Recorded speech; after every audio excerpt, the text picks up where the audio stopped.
Hello everyone, welcome to Neurosapiens. In today's tutorial, we'll look at how to bold Markdown text in Jupyter Notebook using HTML tags.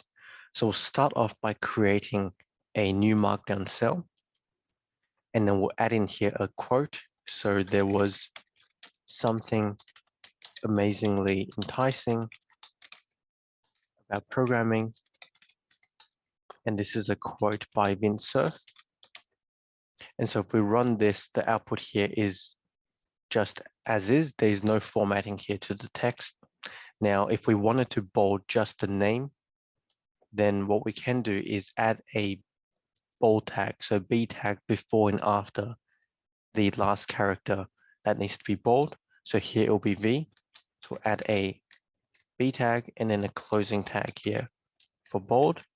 And after we run this, you can see here that the name is now bold, but the quote still remains the same.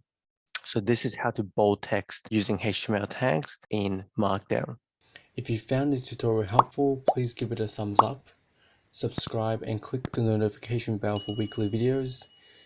Please share the video with anyone who you think would benefit from the content and comment below what topics you would like to learn.